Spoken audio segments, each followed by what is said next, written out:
Hello everyone. I would like to share with you a very instructive chess game which I played a short while ago, perhaps a month ago. I was playing an opponent who is a superior player to me in terms of overall playing strength, but it was an interesting game, and in many positions I actually had the advantage just because I knew the opening theory and just general principles and ideas what you're meant to do with those openings. So it's rather instructive to have a look at this game to see that you should never underestimate any opponent that you play. And yeah, it's just let's have a look at the game. So it starts with the move e4, and I played e5, and you see knight to f3, so this is very standard stuff. Knight to c6, and my opponent opted for the Ruy Lopez with bishop b5. Now, the Ruy Lopez opening is an opening that I know pretty well. I've played quite a few games with it, and there's a few variations here. I played the move a6, which actually at the moment is being listed as the engine's preference. You can, I believe, possibly play knight f6 here. Yeah, you can play knight f6. I think you can even play perhaps something like bishop c5. Yeah, bishop c5 is a move. Yeah, so in any case, a6, and white has a few options here. It's essentially two. You can play the exchange variation. So this is Morphy's defense, a6. Morphy was a historical legend in chess. I think he lived in the 1800s. You can go for the exchange variation, where you exchange this bishop for this knight, which was what was played, or you can decide to hold on to your bishop and play bishop to a4. So this idea comes with a very specific purpose, is that this knight at the moment is defending this pawn here on e5, and white is attacking it. So if white can remove the defender, then we can take this pawn, or so we think. But there is an issue with this, and again, this is where my knowledge of theory really helped me. So my opponent opted for the exchange variation with bishop takes. And here, if you take with the b pawn, this is not as good, I believe. I think now that white can take this, castling is being listed as white's best move. But I think knight takes is possible as well. Yeah, knight takes is a move. So interestingly, it actually says that there's no huge advantage here for white. So perhaps maybe there is a line where, well, look, queen g5 is being listed, so that's a bit annoying. So it does make you wonder, why would you even opt for this? But in any case, d takes is the better move, because now the queen has scope on the d file. And here the best move is castles for white, which seems that it hangs this pawn here.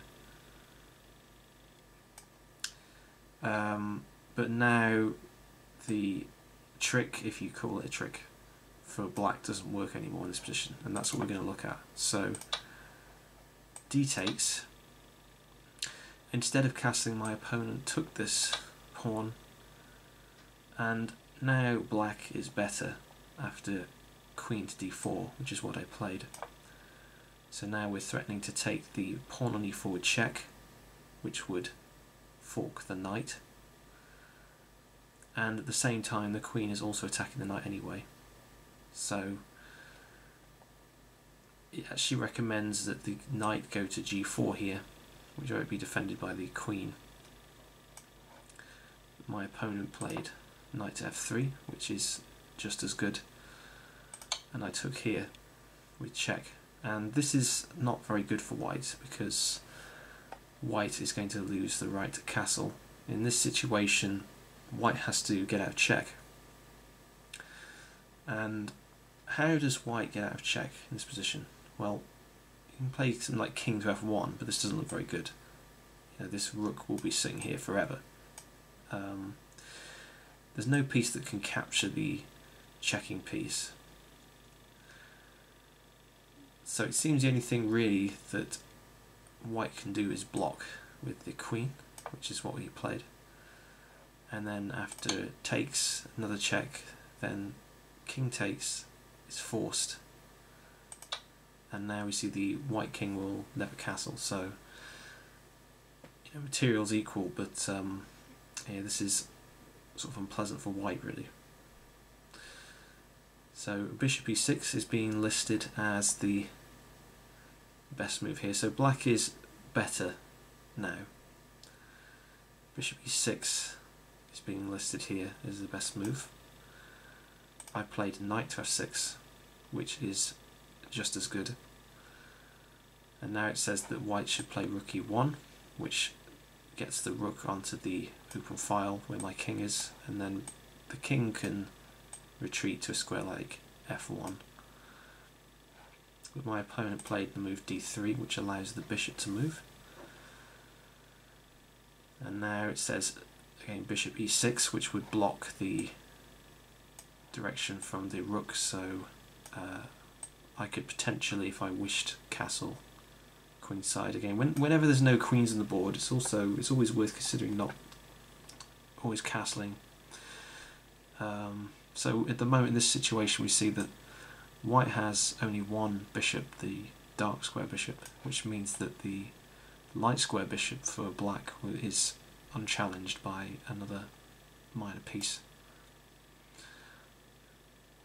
So I played my bishop to c5, and these moves are all fine as well, I should add. So bishop to g5 or rook e1 again is being listed for white. In this position I played my bishop to, white played his bishop to g5, so he played bishop to g5. So everything going fine really for both sides at the moment. The computer wants me to play knight to d5. This avoids ruining the pawn structure for black, which can potentially be targets later in the game. This structure here for black is not usually such a problem.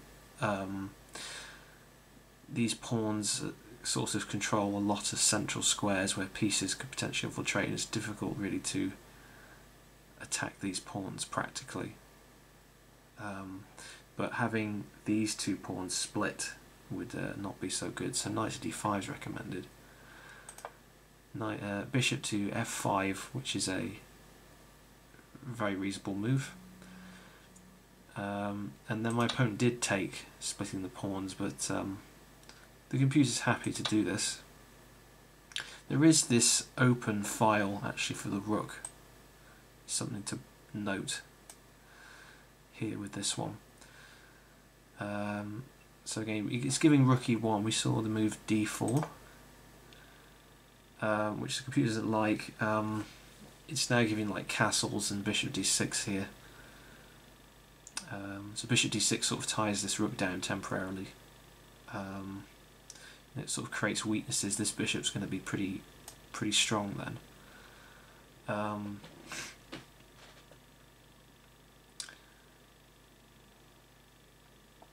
So if castles queenside, if takes, rook h e8 check is rather crushing for white. So d4 seems it's not so much of a threat.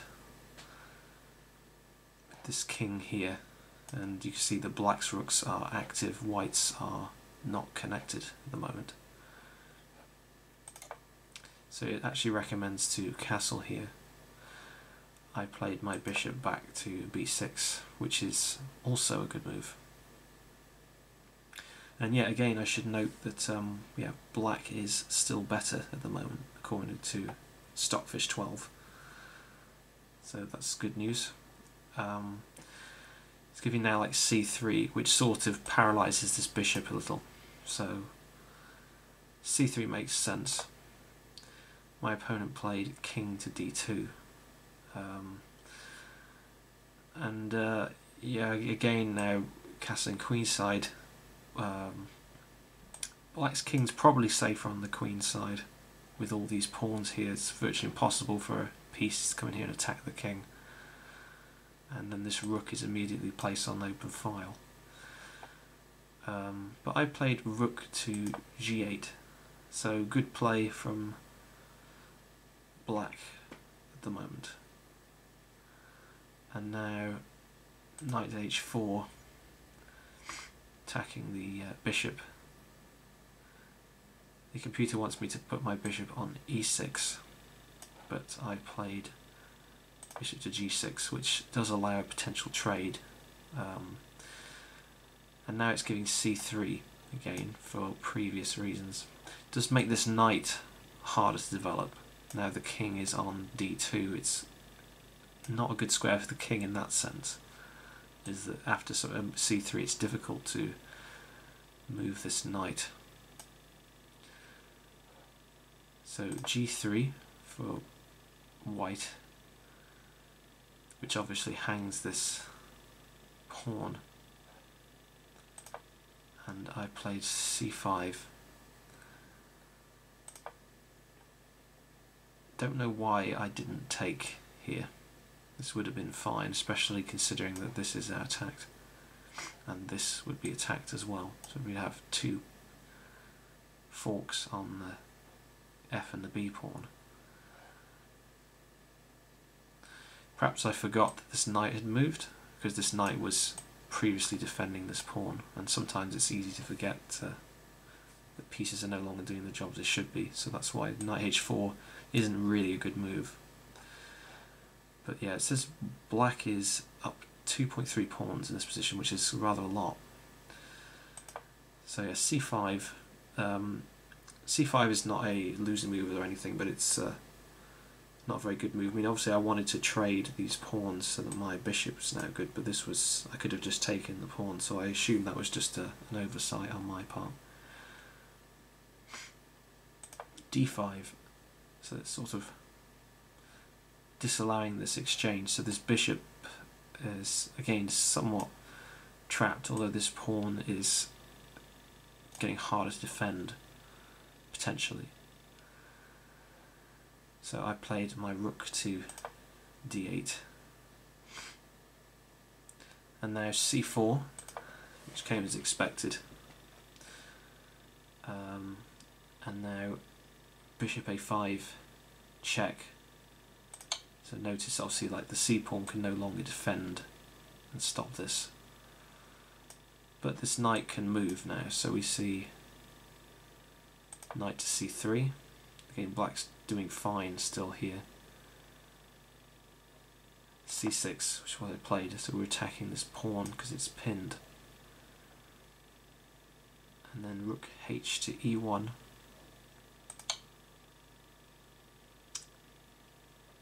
I think better move was knight to g6. So rook h1 check, king f8, and now knight takes g6 check, because the king's now on f8. It wants me to take with the h pawn. I took with the f pawn, so undoubling my pawns. Again, black's still doing fine. This is a very straightforward endgame, essentially. This bishop now could potentially come to c7, where it has other squares it can work to get back into the game. So this knight is temporarily pinned, so perhaps there's some trickery we've got on the d5 square. So king c2 from white, and then c takes, and c takes. So obviously now rook takes is impossible. After king c2, the pin is no longer pinned.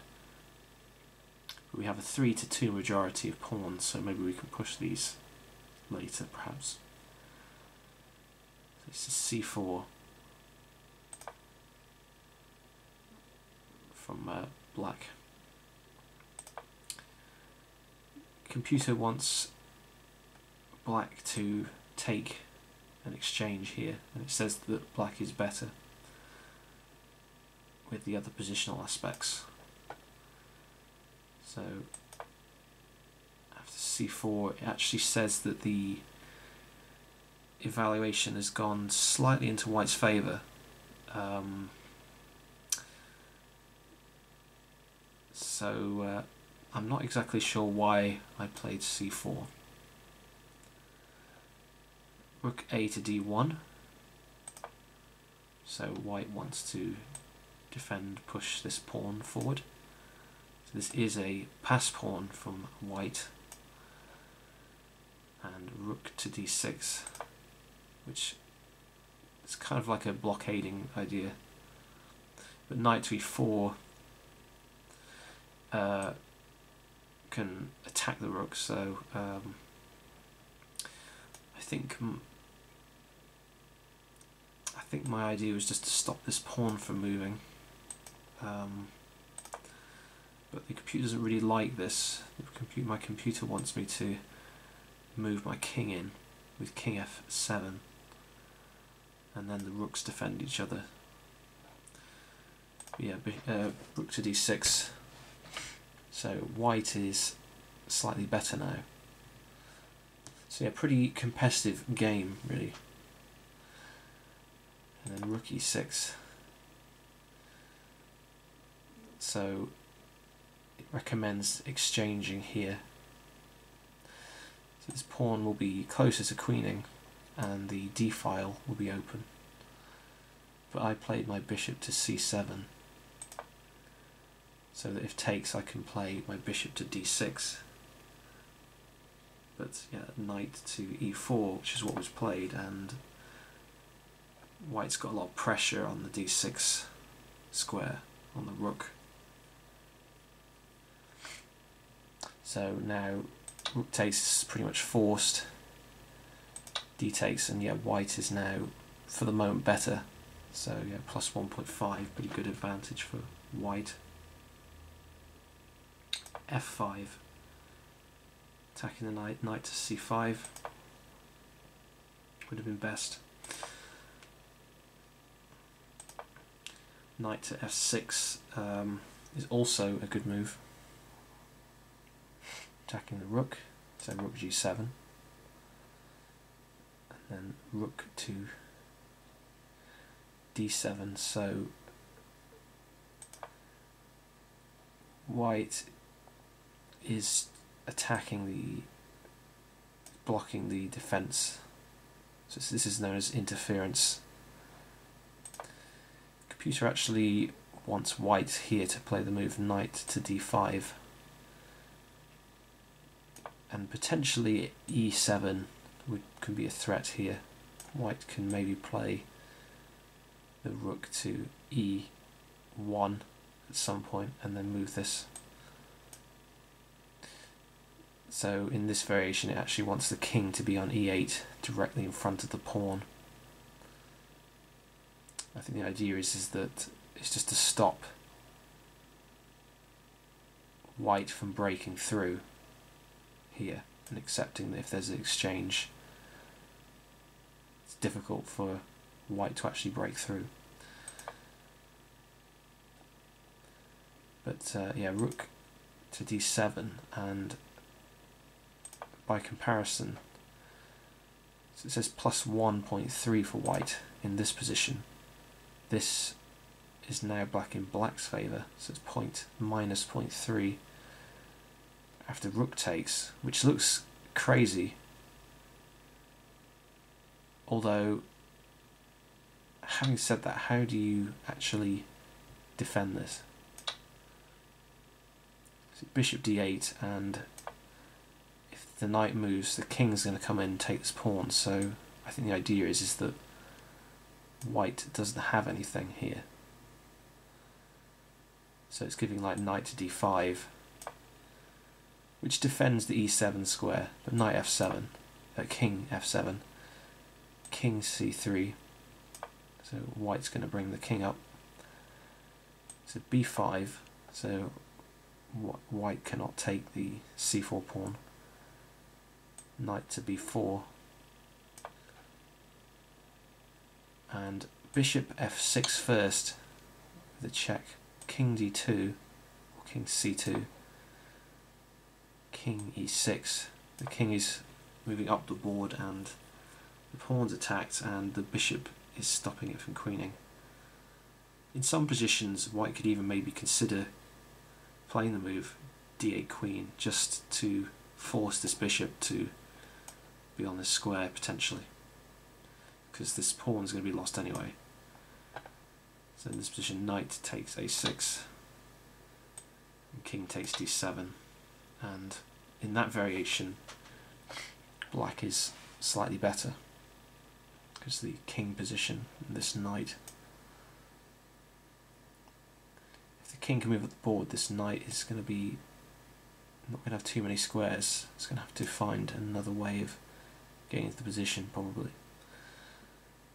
You know, we've got this bishop which can potentially come to a square like d4 and start attacking multiple pieces.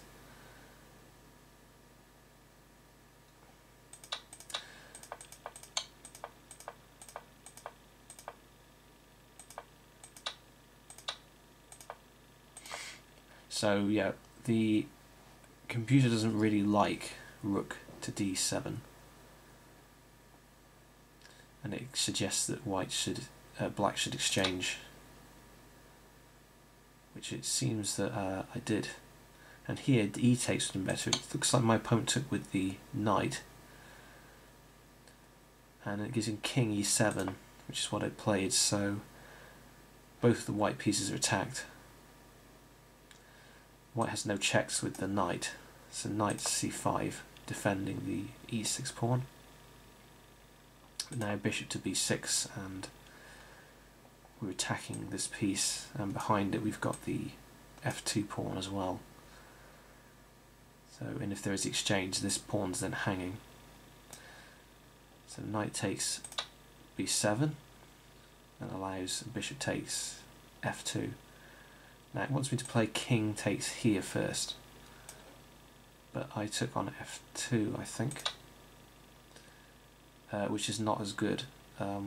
Black is still better here, but it would have been better for black to take the passed pawn first.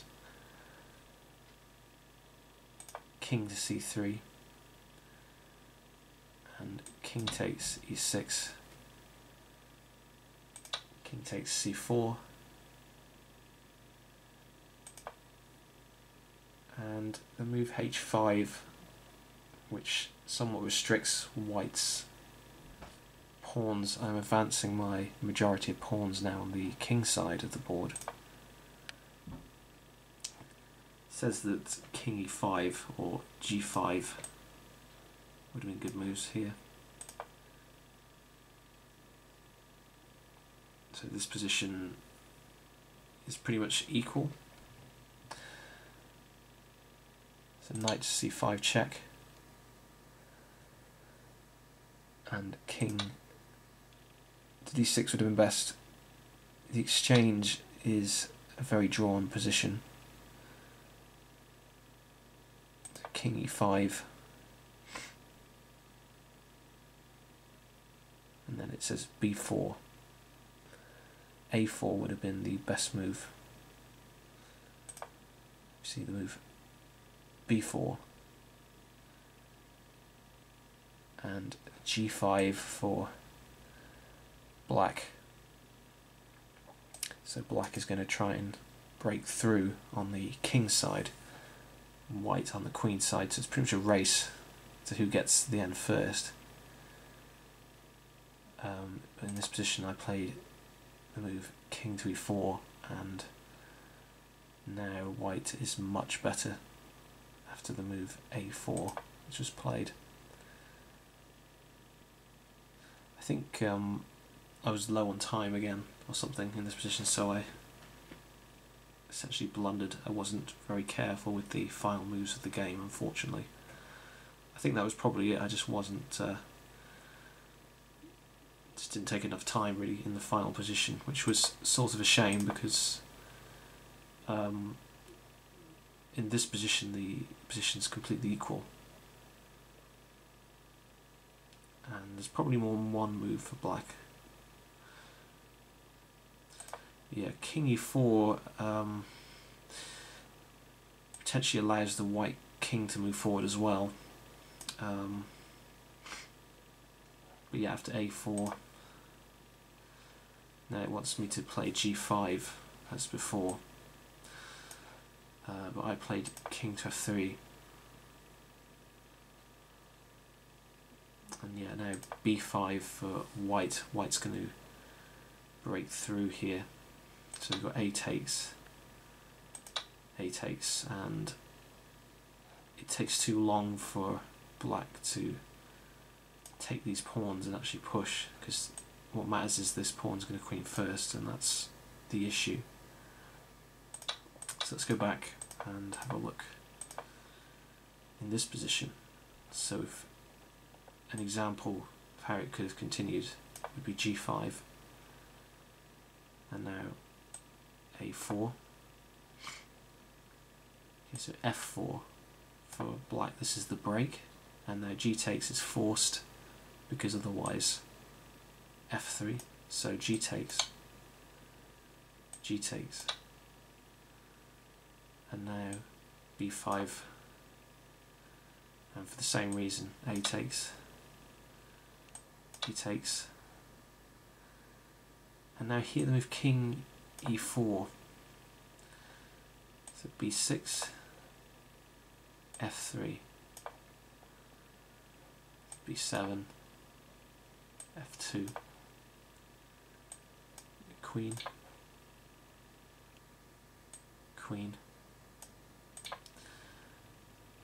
and yeah, this is looking pretty drawish. King f3. If check, then king can come to g2, and if exchange, then this is obviously going to be a draw because the h-pawn can't queen. Which suggests here that queen h5 check. So g2, queen e5, queen to g1 check, king to b4 takes, queen e2 check, king h1, and again if it takes, just a draw, so queen to e1, so this is a known drawn position, and white checks forever on these squares. So just actually, this is the computer line as an example, and obviously if takes, that's it. So we can see that that's a draw.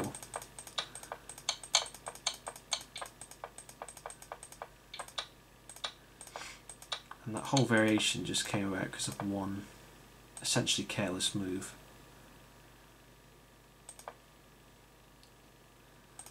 So in this position with b4, so yeah, if I'd have played g5, that would have been able to continue, but I played king e4, and this allows white to get a passed pawn because black is not focusing on breaking through.